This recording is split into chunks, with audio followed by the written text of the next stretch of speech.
తెలంగాణలో MLC election heat పెరుగుతోంది.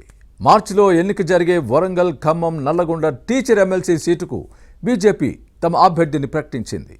ఇక బీఆర్ఎస్లో ఉన్న ఓ నేత ఇండిపెండెంట్గా బరిలోకి దిగుతానని ప్రకటించారు. ఇంతకీ ఎవరా నేత?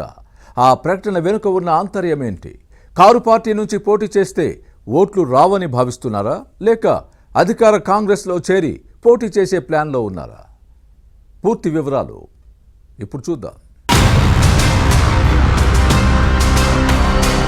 తెలంగాణలో ఎమ్మెల్సీ ఎలక్షన్ హీట్ పెరుగుతోంది. వరంగల్, ఖమ్మం, నల్గొండ ఉమ్మడి జిల్లాల టీచర్ ఎమ్మెల్సీ స్థానానికి మార్చిలో ఎన్నిక జరగనుంది.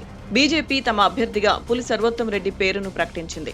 అధికార కాంగ్రెస్, ప్రతిపక్ష బీఆర్ఎస్ క్యాండిడేట్స్ ఖరారు కాలేదు. గతంలో సీటు ఆశించి భంగపడిన బీఆర్ఎస్ నేత సంగంరెడ్డి సుందర్రాజు యాదవ్ ఎమ్మెల్సీ ఎలక్షన్ లో ఇండిపెండెంట్ గా పోటీ చేస్తానని ప్రకటించారు. ఈయన వరంగల్లో విద్యా సంస్థలను నిర్వహిస్తున్నారు. తెలంగాణ ఉద్యమం నుంచి కారు పార్టీలో కీలక పాత్ర పోషిస్తున్నారు.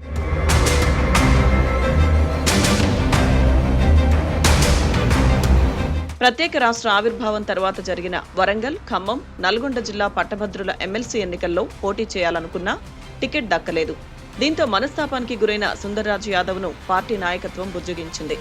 కాకతీయ అర్బన్ డెవలప్మెంట్ అథారిటీ కూడా చైర్మన్ పదవి ఇస్తామని హామీ ఇచ్చింది. కానీ తర్వాత జరిగిన రాజకీయ పరిణామాల్లో మరి యాదవ్ రెడ్డికి కూడా చైర్మన్ పదవి ఇచ్చారు.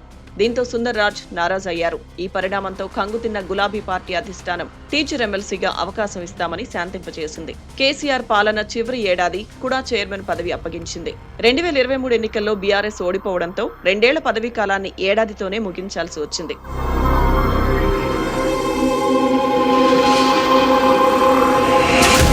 వరంగల్, ఖమ్మం, నల్గొండ గ్రాడ్యుయేట్ ఎమ్మెల్సీగా ఉన్న పల్లా రాజేశ్వరరెడ్డి గత ఎన్నికల్లో జనగామ నుంచి బీఆర్ఎస్ ఎమ్మెల్యేగా గెలిచారు. దీంతో ఎమ్మెల్సీ పోస్టుకు రాజీనామా చేయడంతో ఉప ఎన్నిక వచ్చింది. సుందర్రాజ్ బీఆర్ఎస్ తరపున పోటీ చేయాలనుకున్నా పార్టీ నాయకత్వం టికెట్ ఇవ్వలేదు. అసెంబ్లీ ఎన్నికల సమయంలో బీజేపీతో విభేదించి గులాబీ కండువా కప్పుకున్న ఏనుగు రాకేష్ రెడ్డికి సీటు ఇవ్వడంతో సుందర్రాజ్ యాదవ్ కు మరోసారి భంగపాటు తప్పలేదు. ఆ తర్వాత కొన్నాళ్లు బీఆర్ఎస్ కు దూరంగా ఉన్నారు. బీసీ సంఘాల సమావేశాలు నిర్వహిస్తూ వారిని ఐక్యం చేసే ప్రయత్నం చేస్తున్నారు.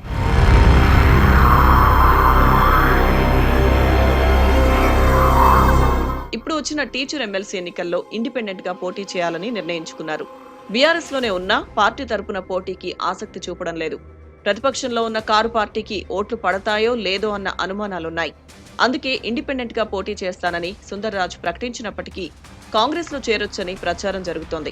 హస్తం పార్టీ నేతలు కూడా ఈయనతో టచ్ లో ఉండి సంప్రదింపులు జరుపుతున్నట్టు ప్రచారం జరుగుతోంది. అయితే కాంగ్రెస్ నుంచి పోటీకి పలువురు నేతలు ఆసక్తి చూపుతున్నారు. దీంతో టికెట్ కేటాయింపు అంశం హస్తం పార్టీకి తలనొప్పిగా మారింది.